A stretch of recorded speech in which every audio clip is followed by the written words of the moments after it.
A millionaire pays his maid to have his child, but when the baby was born, he was shocked. Before the start of the story, comment below, which place are you watching us from today? Please enjoy the video. Jacob Harris had everything. His mansion towered over the city, filled with luxury most people could only dream of. Yet, despite his wealth, he spent most days alone, his life as empty as the echoing halls of his home. That morning, as he sat by his office window overlooking the sprawling estate, one thought haunted him. What's the point of it all if there's no one to share it with? Jacob had no family, no heir, and no one he trusted. The weight of his isolation grew heavier each day, driving him to find a solution, one that wouldn't involve the complications he had tried so hard to avoid. As these thoughts consumed him, the sound of footsteps caught his attention. He glanced out and saw Emily Grace, the young maid he barely noticed most days. She was cleaning the ornate chandelier in the dining room, moving with focus and care. Jacob's gaze lingered longer than he intended. There was something about her quiet determination, her ability to work without complaint, that intrigued him. She was everything his world wasn't: simple, grounded, and untouched by greed. As Jacob watched her, an idea began to form. It was unconventional, even cold, but it made perfect sense. Emily could be the answer. She was young, healthy, and most importantly, disconnected from the social circles he despised. If he approached her the right way, he could offer her an opportunity that would solve his problem, and maybe even change her life. But as the thought settled in his mind, Jacob knew one thing for sure. If she said yes, nothing in his life, or hers, would ever be the same. Jacob couldn't let go of the idea. As days passed, it only grew stronger. He was a man who thrived on solutions, direct, efficient, and calculated. This was no different. For years, he had avoided forming emotional connections, viewing relationships as distractions at best and liabilities at worst. But now, his isolation was suffocating. Still, he hesitated. Proposing something so personal to someone like Emily, who barely knew him, was risky. Would she see it as an insult? A desperate act? Or worse, would she say yes and resent him forever? His thoughts churned endlessly, but his determination to act outweighed his doubts. After all, Jacob Miller never backed down from a plan. Emily had no idea that Jacob's watchful gaze had shifted toward her. For her, the mansion was simply a job, her last hope to keep her life afloat. Every paycheck went toward her mother's growing medical bills. Days turned into nights spent at the hospital, watching machines breathe life into the only family she had left. She had long accepted that dreams of school, travel, or even a simple day of peace were luxuries she couldn't afford.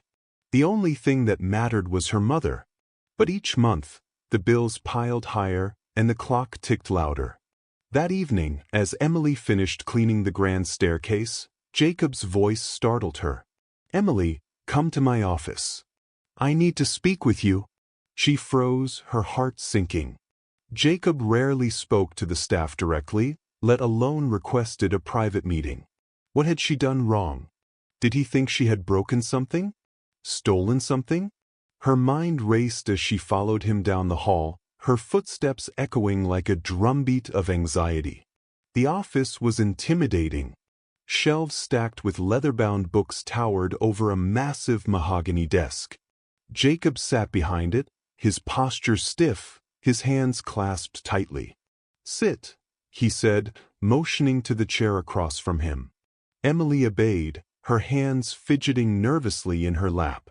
The room's grandeur made her feel small, as if she didn't belong here, didn't deserve to breathe the same air.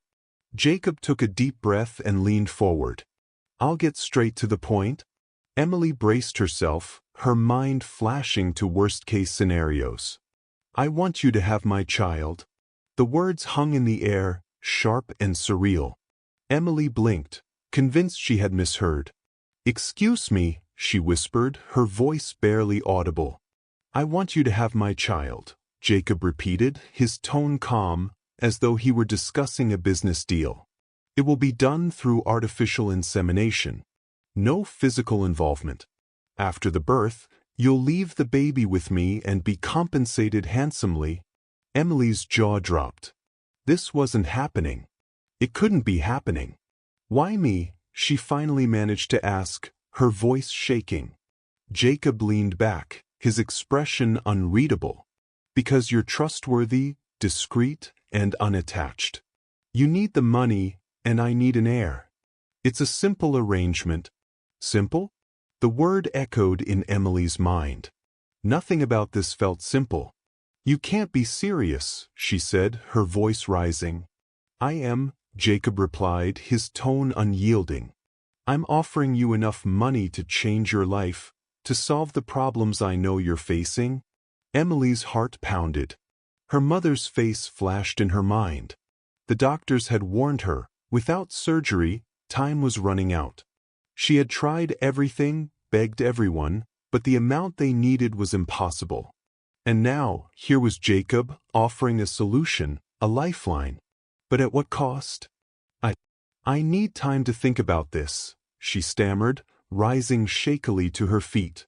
Take all the time you need, Jacob said, his voice softer now. But understand, this offer won't stay on the table forever. That night, Emily sat on her bed, staring at an old photograph of her mother. In it, they were both smiling, carefree. It felt like a lifetime ago. Tears blurred her vision as Jacob's words replayed in her mind. Enough money to change your life. Could she really do this? Agree to something so cold, so transactional? She wasn't just a piece of Jacob's puzzle. She was a person. But her mother's life hung in the balance, and every passing day pushed them closer to the edge. Her phone buzzed, pulling her from her thoughts. It was the clinic. Miss Grace, the receptionist said gently, we're calling to remind you that the surgery must be scheduled soon. Without it, I'm afraid there's not much we can do. Emily thanked her and hung up, her hands trembling. The weight of her decision pressed down on her, suffocating her. If she said no, she might lose her mother forever. If she said yes, she might lose herself. As the sun rose the next morning, Emily made her way back to Jacob's office.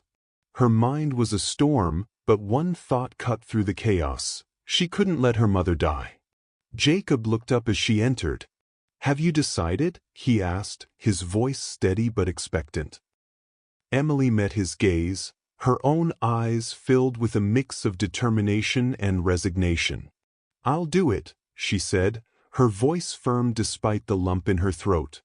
But I need to know you'll keep your promises. You have my word, Jacob replied, extending a hand. Emily hesitated, then shook it. Her life would never be the same. The papers were ready the next morning. Jacob's lawyer had been efficient, as always. The contract was clinical, with no room for ambiguity. Every detail was outlined, the terms of the procedure, Emily's responsibilities during the pregnancy, and, most importantly, the agreement that the child would belong solely to Jacob once born. It was a binding, emotionless document. Emily sat across from Jacob in the office, the contract spread out before her. She scanned the pages, her stomach twisting at the coldness of the words. Every clause felt like a reminder of the lines she was crossing. Take your time, Jacob said, his voice calm but detached. He sat with his arms folded, his expression unreadable. Emily hesitated, her fingers trembling as they hovered over the pen. This feels so final, she murmured, not looking up. It's meant to be, Jacob replied bluntly. I want to ensure that everything is clear for both of us. No confusion, no misunderstandings. Her chest tightened. She wasn't sure if it was his words or the weight of her decision that felt heavier. But as her mind flashed to the hospital bills and the urgent surgery her mother needed, she knew she couldn't afford to hesitate. With a shaky breath, She picked up the pen and signed her name at the bottom of the document. Jacob leaned forward, taking the contract and placing it neatly into a folder. "It's done," he said, his voice devoid of any emotion. "We'll begin the process immediately." The following week, Emily sat in a sterile white room at a private clinic.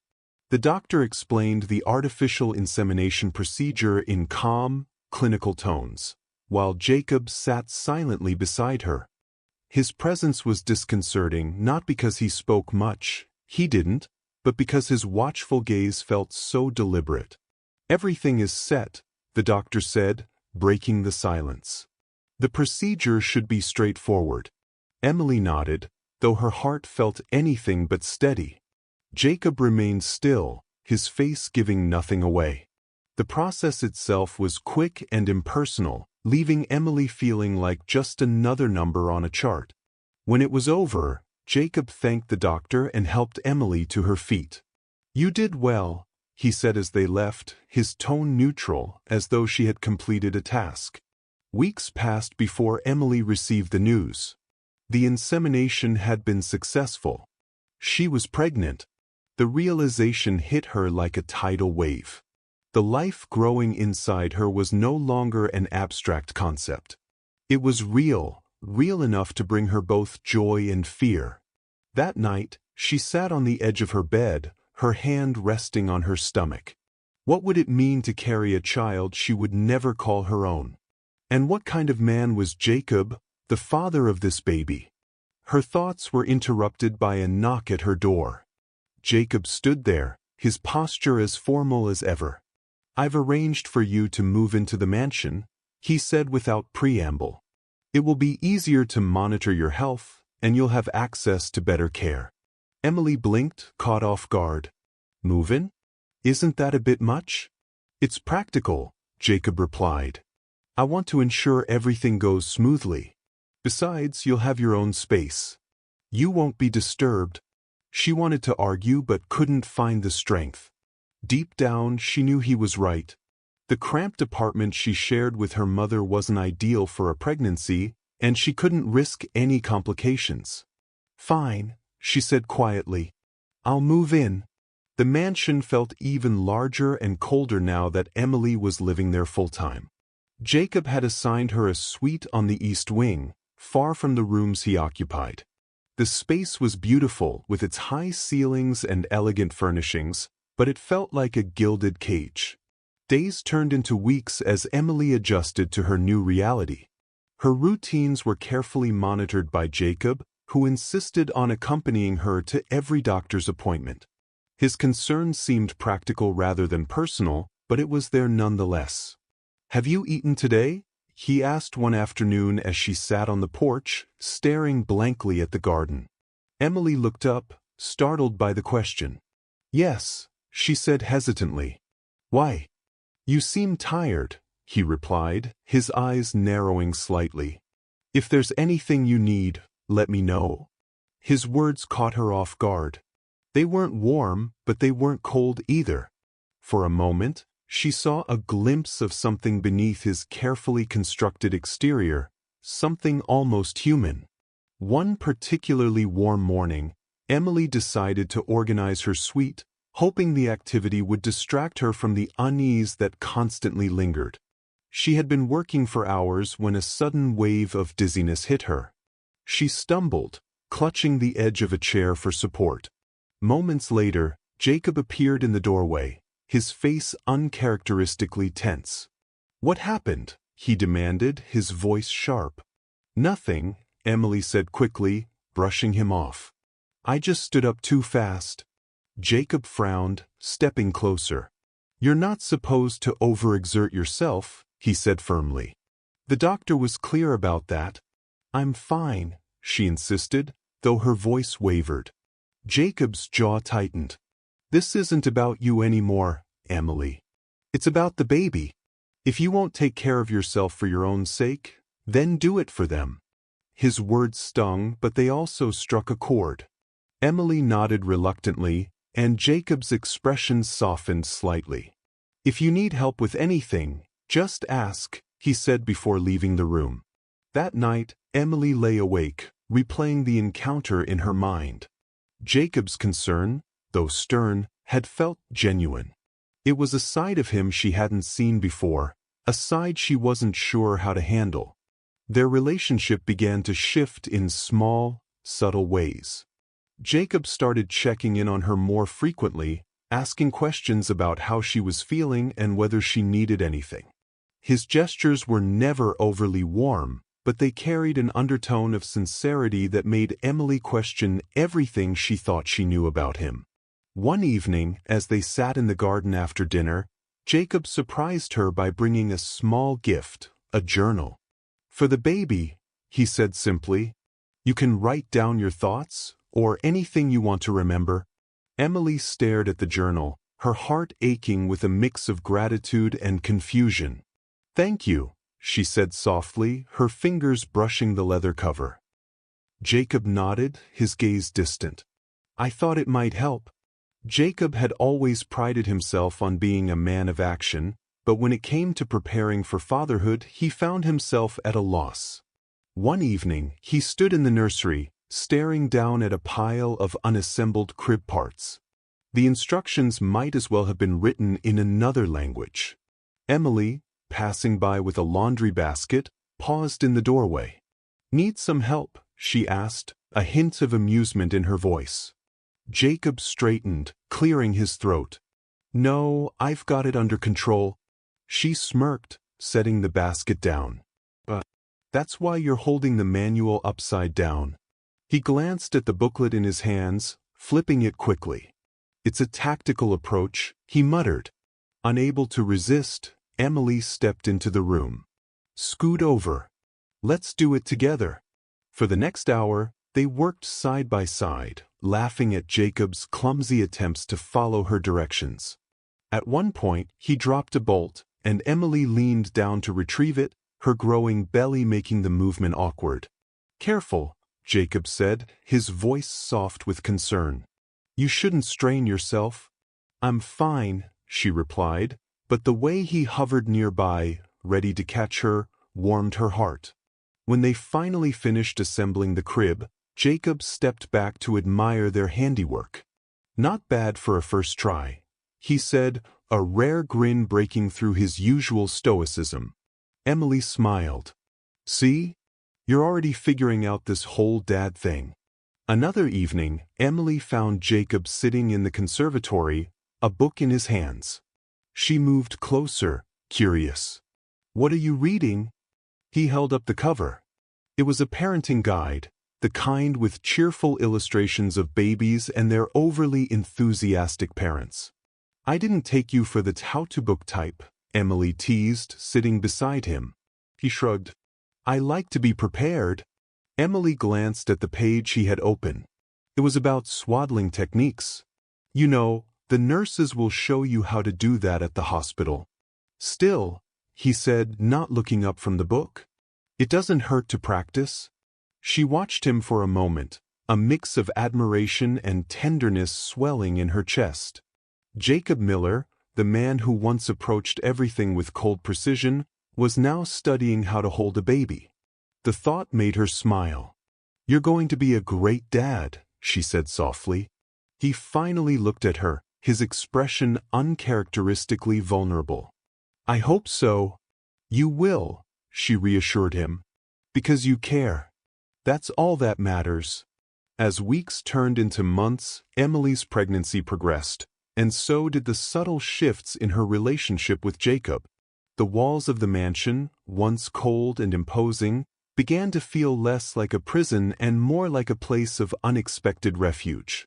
One crisp morning, Emily stood on the balcony overlooking the sprawling gardens. The autumn leaves painted the landscape in hues of gold and crimson. She wrapped her arms around herself, not from the chill, but from the overwhelming mix of emotions swirling inside her. "Beautiful view, isn't it?" Jacob's voice interrupted her thoughts. She turned to find him standing a few feet away, his gaze not on the scenery but on her. "It is," she agreed softly. "I never get tired of it." Jacob stepped closer, his hands tucked casually into his pockets. "I thought you might like to join me for breakfast in the conservatory," he said. "The sunlight is particularly nice there this time of year." Emily hesitated. Sharing meals wasn't part of their routine. Their interactions were usually limited to discussions about appointments or her well-being. "Sure," she replied after a moment. "That sounds nice." The conservatory was a glass haven filled with exotic plants and bathed in warm light. A small table was set with an array of fruits, pastries, and tea. Emily couldn't help but smile at the sight. "I didn't realize you enjoyed gardening," she remarked as they sat down. Jacob poured her a cup of tea. "I don't, particularly," he admitted. "But my mother did. She designed this space." Emily looked around with renewed interest. "It's lovely." "She had good taste?" He nodded, a distant look in his eyes. "She did. She passed away when I was young, but I kept the conservatory as she left it. It's one of the few places here that feels personal." There was a vulnerability in his words that caught Emily off guard. "I'm sorry," she said gently. "It must have been hard losing her." Jacob met her gaze. "The was.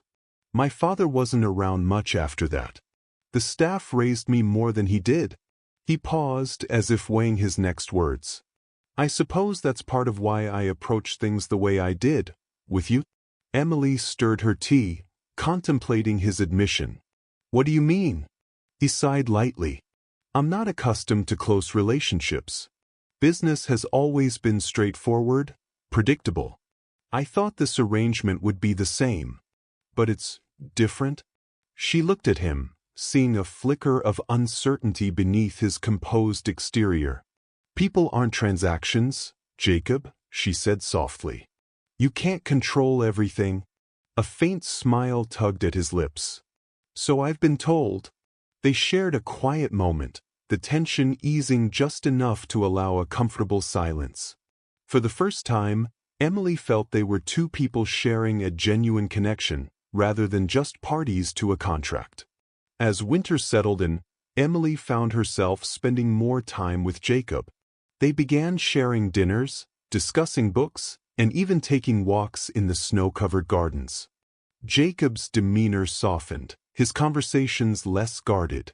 One evening, they sat by the fireplace in the library.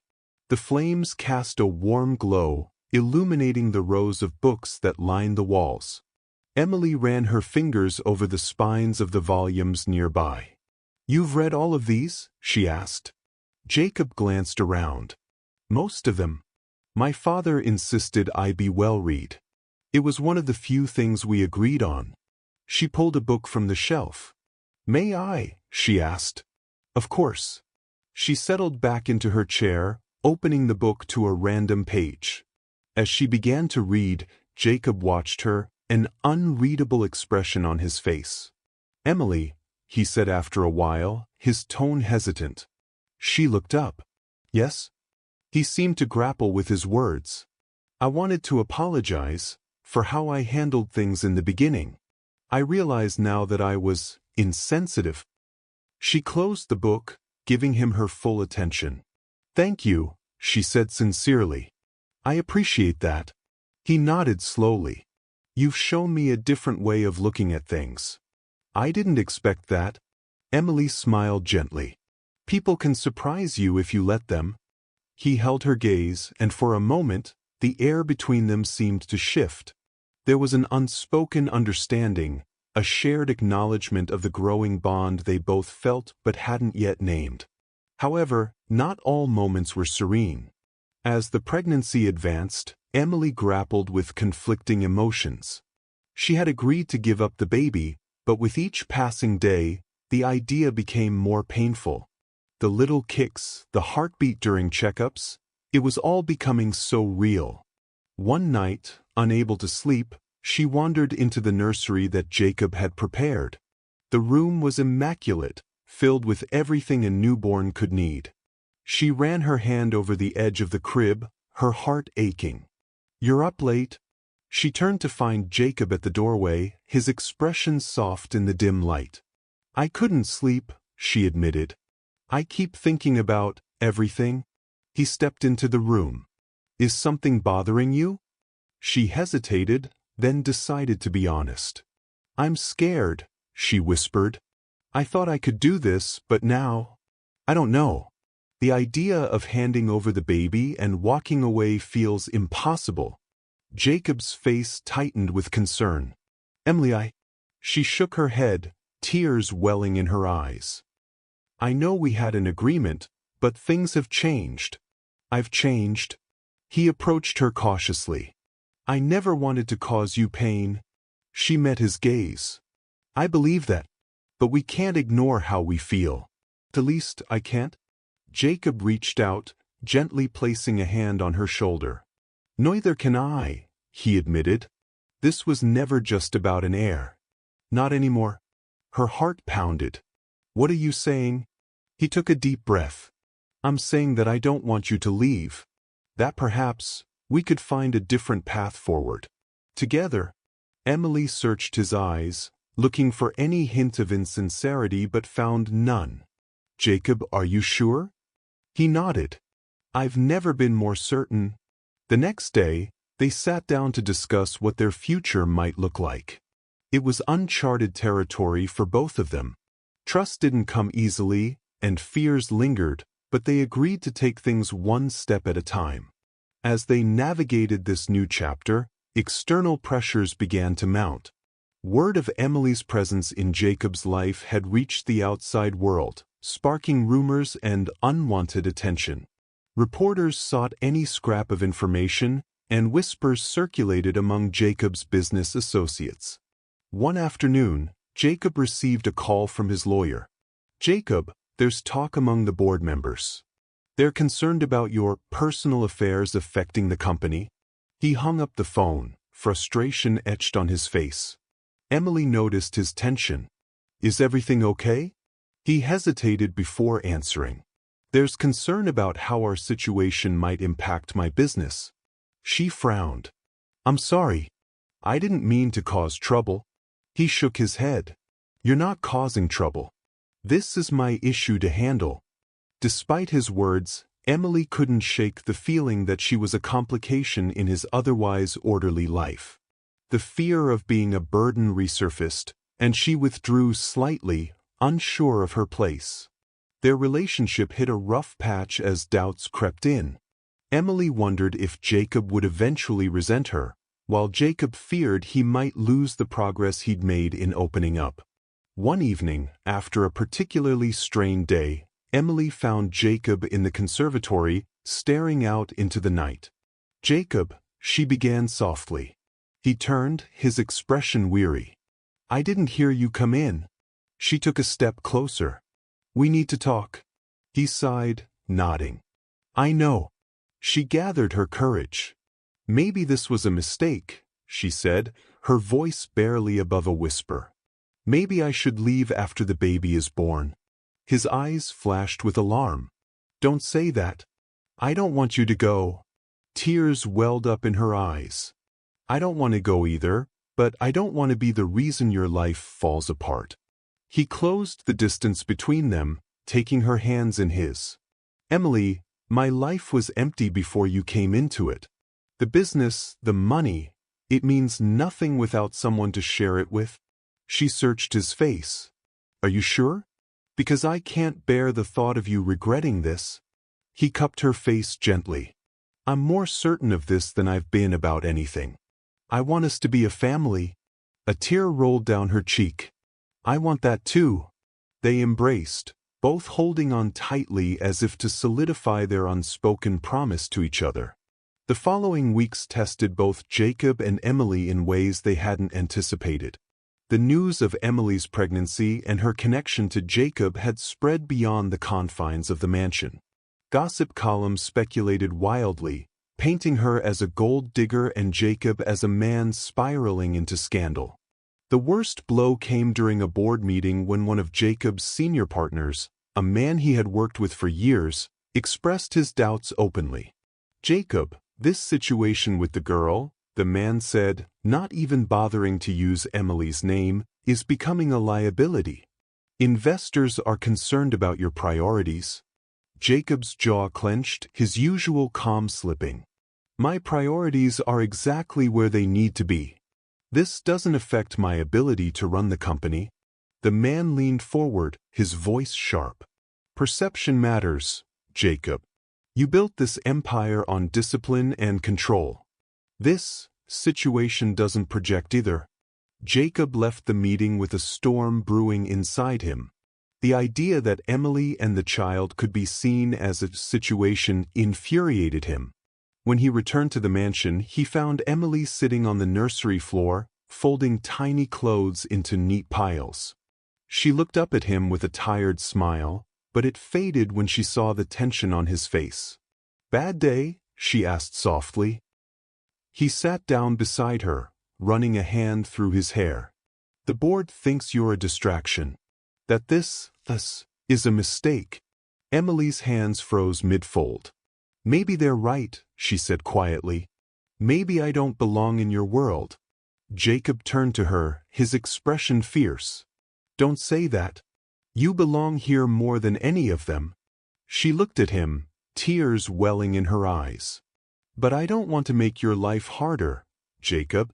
I don't want to be the reason you lose everything you've worked for." He reached for her hands, holding them firmly. "You're not a liability, Emily. You're my family. And I won't let anyone make you feel otherwise." Despite Jacob's determination, the pressure mounted. Rumors turned into outright hostility, with reporters camping outside the gates and photographers snapping pictures whenever Emily ventured out. One afternoon, as Emily walked through the garden, her phone buzzed. It was a text from her old neighbor. "Saw you in the papers. Stay strong." She frowned, opening a link to a tabloid headline, "Maid turned mistress, the woman behind Jacob Miller's scandal." The article was brutal, dissecting her past and implying she was using her pregnancy to secure a fortune. Emily's chest tightened as she read. Every insecurity she had ever felt came rushing back. That evening, she confronted Jacob. "This isn't working," she said, standing in his office doorway. "The press, the board, they won't stop. I don't want to ruin your life." Jacob looked up from his desk, his face unreadable. "You're not ruining my life, Emily. They are. But they won't stop unless I leave," she said, her voice breaking. "And I can't live like this. I can't raise a child in the middle of a media circus." He rose from his chair and crossed the room, his gaze intense. "Then let me fix it?" Emily shook her head. "How? You can't control the world, Jacob." "No," he admitted. "But I can show them the truth." Jacob's plan was bold and completely out of character. For years, he had avoided the spotlight, preferring to let his business successes speak for themselves. But now, he arranged a press conference at the mansion. The media gathered on the lawn, expecting a cold, calculated defense from the millionaire. Instead, they got something entirely different. Jacob stood at the podium, his hand resting lightly on Emily's shoulder as she stood beside him. "I've always been a private man," he began, his voice steady. "But recent events have forced me to address the speculations surrounding my personal life. This woman," he said, gesturing to Emily, "is not a gold digger. She's not a scandal. She's the woman I love and the mother of my child." A murmur rippled through the crowd, but Jacob continued. "Our relationship didn't begin conventionally, but that doesn't make it any less real. Emily has shown me what it means to care for someone beyond business or ambition. She's my family. And if anyone has a problem with that, they can take it up with me." Emily's heart raced as she listened. His words were unexpected, raw, and vulnerable. For the first time, she saw Jacob not as the man who had coldly proposed a contract, but as someone willing to risk everything for her. The press conference worked, silencing many critics. But the true victory was the bond it cemented between Jacob and Emily. They were no longer two people navigating a transactional arrangement. They were a team. As Emily's due date approached, The tension turned to anticipation. The nursery was ready, and Jacob had rearranged his schedule to be fully present. One night, as they sat by the fire, Jacob placed a hand on Emily's growing belly. "Do you think I'll be a good father?" he asked quietly. Emily smiled, placing her hand over his. "I think you'll be amazing. You've already proven how much you care." Jacob's gaze softened. "I never thought I'd feel this way, Emily. About you. About the baby. But now, I can't imagine life without either of you." She leaned against him, her heart full. "You've changed, Jacob. And I'm so glad you did." The night of the baby's birth was both chaotic and beautiful. Emily went into labor unexpectedly, and Jacob, usually calm under pressure, was a bundle of nerves. At the hospital, he refused to leave her side, holding her hand through every contraction. When their son was finally born, Jacob's composure shattered. Tears streamed down his face as he held the tiny, squirming bundle for the first time. "He's perfect," he whispered, his voice thick with emotion.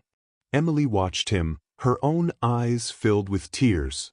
"He's—" In that moment, the weight of everything they had endured seemed to lift. The baby wasn't just a symbol of their journey, it was a new beginning. The mansion, once a silent fortress, now hummed with life. The baby's cries echoed through the halls, followed by the soft murmurs of Emily soothing him. Jacob often found himself drawn to the nursery, his steps quickening as he neared the door. One evening he entered quietly, not wanting to disturb them. Emily was sitting in the rocking chair, the baby cradled in her arms. She looked up and smiled when she saw him. "He just fell asleep," she whispered. Jacob approached, leaning over to get a closer look. The baby's tiny features were relaxed in sleep, his little hands curled into fists. Jacob reached out tentatively, brushing a finger against the baby's soft cheek. "He's amazing," Jacob said, his voice filled with awe. Emily nodded, her eyes misty. "He really is." Jacob had taken to spending his mornings with the baby. He would carry him around the garden, pointing out the flowers and talking softly, as though the infant could understand. Emily watched from the window one day, her heart swelling at the sight. Jacob, once so rigid and guarded, now carried their son with a tenderness she never expected. But life as new parents wasn't without its challenges. One night, the baby's cries woke them both. Emily started to get up, but Jacob stopped her. "Stay in bed," he said, already halfway to the door. "I'll take care of it." She smiled sleepily as she watched him disappear down the hall. Moments later, she heard his low voice murmuring a lullaby. By the time he returned, the baby was asleep in his arms. "See," he said, settling back into bed beside her. "I'm getting the hang of this." Emily laughed softly. "You're a natural." One afternoon, Emily's mother visited the mansion for the first time since the baby's birth. The older woman's health had improved significantly after her surgery, and she moved with newfound energy as she held her grandson for the first time. "He has your eyes, Emily," her mother said, tears glistening in her eyes. "And Jacob's determination." Jacob, standing nearby, chuckled. "Let's hope he's less stubborn than his parents." The room filled with laughter, the kind that felt warm and genuine. For the first time in years, Emily felt like she was exactly where she was meant to be. As the months passed, Jacob and Emily grew into their roles as parents and partners. Their days were filled with small joys, the baby's first smile, late-night feedings shared in quiet companionship, and lazy afternoons spent as a family in the garden. One evening, as they sat on the porch watching the sunset, Jacob turned to Emily. "You've made this house feel like a home," he said, his voice thick with emotion. Emily reached for his hand, lacing her fingers through his. "And you've made it a family?" He looked at her, his eyes reflecting the love and gratitude he felt. I never thought I'd have this, Emily. But now I can't imagine life without it. She leaned against him, their son sleeping peacefully in her arms. Neither can I. The months that followed were filled with joy. Jacob embraced fatherhood with a devotion Emily hadn't expected, and their bond grew stronger with each passing day. The mansion, once cold and empty, now echoed with laughter and warmth. One evening, as they sat in the garden with their son, Jacob turned to Emily. "I want to ask you something," he said, reaching into his pocket. Her breath caught as he pulled out a small velvet box and opened it to reveal a delicate diamond ring. "Emily, you've changed my life in ways I never thought possible. You've given me love, a family, and a reason to be better. Will you marry me?" Tears streamed down her face as she nodded. "Yes, Jacob. 1,000 times yes." Conclusion. Their wedding was a quiet, intimate affair, held in the very garden where Jacob had proposed. Surrounded by close friends and family, they vowed to build a life of love and partnership. Years later, as they sat together watching their children play, Jacob turned to Emily and said, "Thank you for giving me the life I never knew I needed." Emily smiled, resting her head on his shoulder. "And thank you for proving that people can change." Together, they had found what neither had thought possible: a home, a family, and a future filled with love. What do you think about Jacob's actions toward Lucy? Share your thoughts in the comments below. How would you rate this story on a scale from 0 to 10? Don't forget to subscribe to the channel and turn on notifications so you never miss an update. Be sure to explore more emotional stories by clicking on the end screen.